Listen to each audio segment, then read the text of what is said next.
After spending 11 seasons in the NFL, all in the AFC, former linebacker Bart Scott has become very familiar with one Tom Brady. While Scott doesn't question Brady's talent accolades on the field, off the field, he's not nearly as impressed. Listen to this.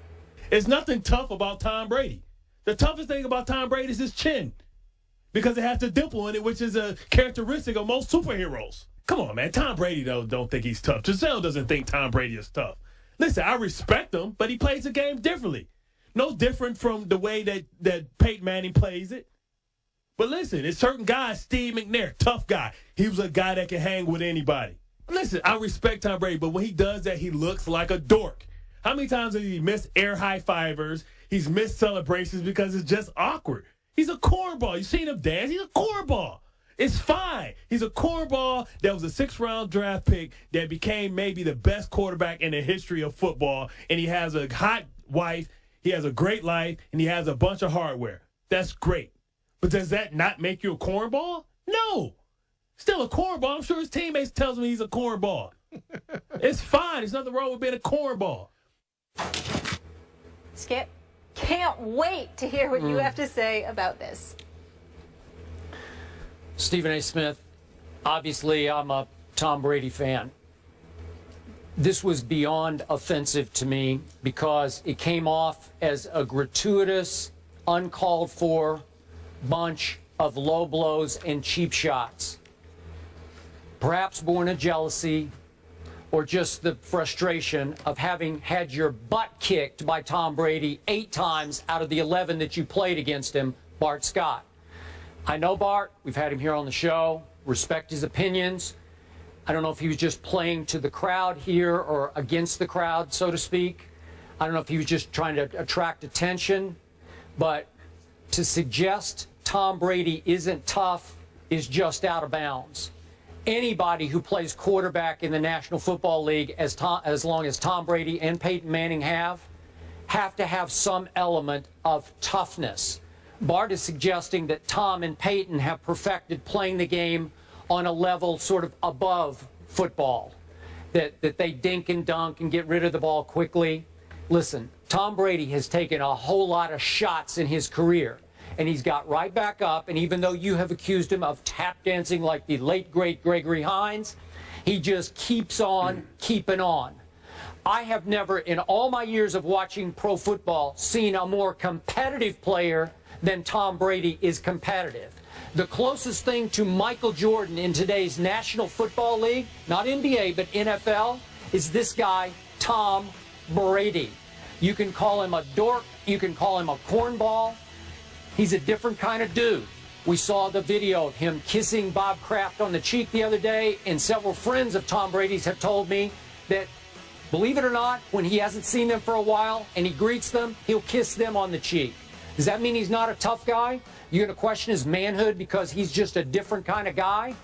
I don't, because I'm here to tell you that Tom Brady, if push comes to shove, you push him into a corner and say, fight for your life, I wouldn't want to mess with the guy. I don't think Bart Scott would want to mess with him in a situation like that, because Tom Brady is the kind of guy you would have to kill him to whip him in a fight. That's my view of Tom Brady, because I've seen Psycho Tom go off on teams and bury them in ways that I've rarely seen a superstar quarterback play with that kind of emotion and passion. So you can say all you want. You can rip the great Tim Duncan in the NBA and say he's a different kind of dude. He's only got 5 rings. I was a big Steve McNair fan. Loved him. Loved watching him play. He'd run over those linebackers, and he wound up with 0 rings. Brady 4 rings, Duncan 5 rings, no Duncan 5. Are they tough guys? Boy, they're tough in their own ways. So, Bart, I'm sorry, I'm out on this one. Still love you, guy, but this was nothing but gratuitous and cheap. Well, let me say this to you. First of all, I don't blame you for your position that you're taking, because I understand where you're coming from. If you heard Bart Scott's comments and that's all you had to go on, which in this case you do, I totally understand where you're coming from, and I would agree with you. But what I would ask you to do is take several things into consideration.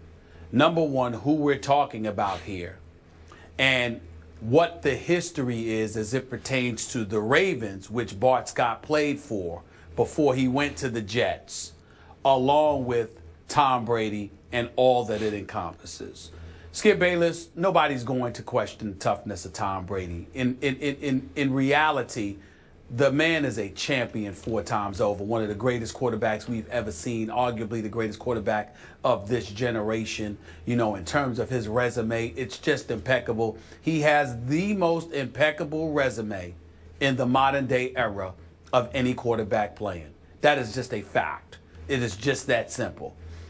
Having said all of that, I took the liberty of calling Bart Scott a half hour before this morning's show.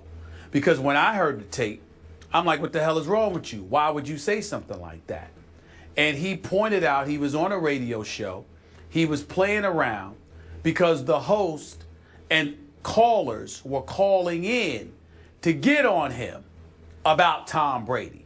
So he didn't mean anything by it. He was playing around. Choice of words, choice of tenor didn't seem to be appropriate because you know people are just going to pull that clip out, run with it, etc., etc.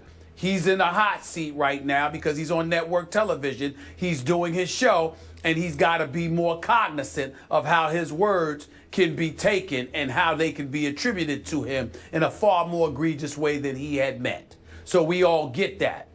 In that regard, he regrets it because he certainly didn't mean for it to come across like that. What he meant it to come across as is that we're football players. And when we think about Rough Riders, we think about somebody like a Big Ben Roethlisberger. He's thinking about Tom Brady and Peyton Manning in a different mindset that he would think about somebody like a Big Ben Roethlisberger who'd stand in the pocket, would take hits. He's the kind of guy that can hang out with offensive linemen. If you remember, Skip Bayless, years ago, Joey Porter was playing for the Pittsburgh Steelers, and they were about to go up against Peyton Manning and the Indianapolis Colts, and he had come across as being somewhat disrespectful towards Peyton Manning because he lamented how Peyton Manning would engage in trickery, trying to draw you off sides, trying to sit there and use trick things to sort of, get you out of your game instead of quote-unquote manning up, going on mano a mano and beating me or allowing me to beat you.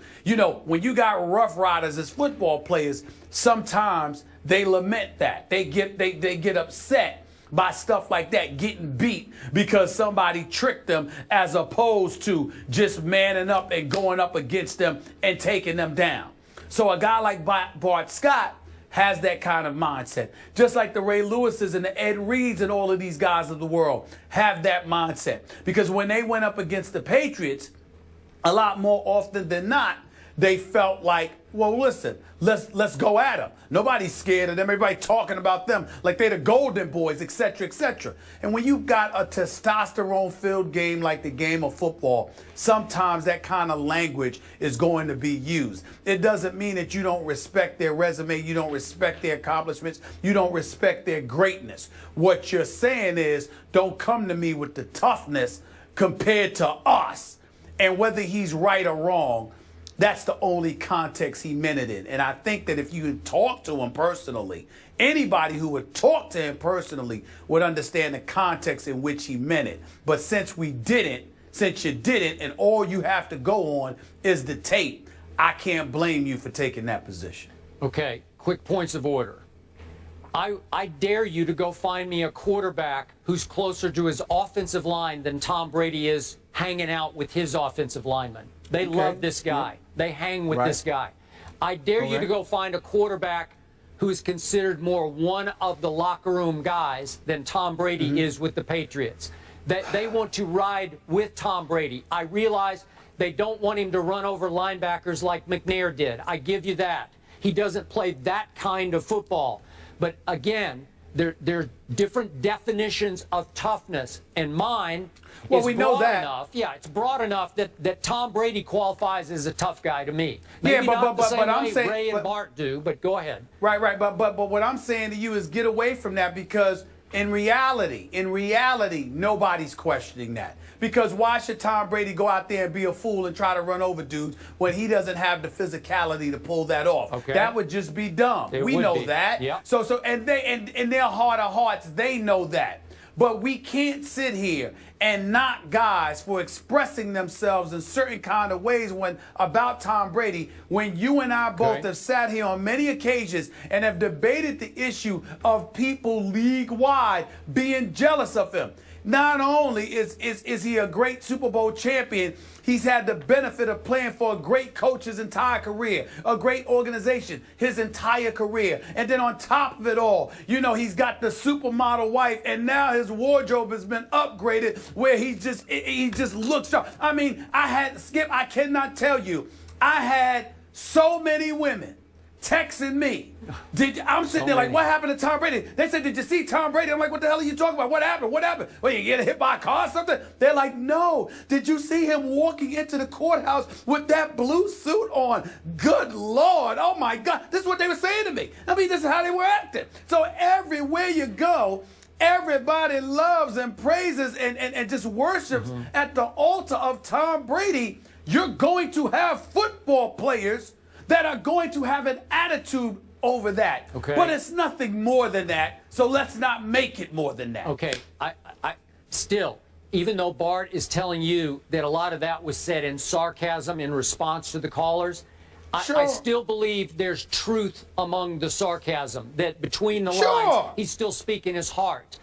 Last quick point. What team utilizes the quarterback sneak more than any team, and very successfully? The Patriots. So you got to give Brady a little bit of credit, because they will sneak on you like crazy. They'll just put it in his hands at 6'4", and he will stick his head through the line of scrimmage. But all you're doing is validating the level of animosity, friendly, professional animosity that people like Bart Scott and many others may feel about Tom Brady with what you just said, because they're thinking about the 4 rings. They're thinking about the perennial championship contenders. They're thinking about his life overall, and yet Skip still finds here to find yet another increment or minute detail to praise him even more. It's the kind of thing that'll make other players just completely nauseated and disgusted because there are enough reasons to celebrate him. Why does Skip Bayless have to find something even additional? The next thing, what you going to talk about him next? Well, Stephen A., did you see the color socks that Tom Brady had on? They really look good. I mean, what's next? Yeah. What's next? That's all I'm saying.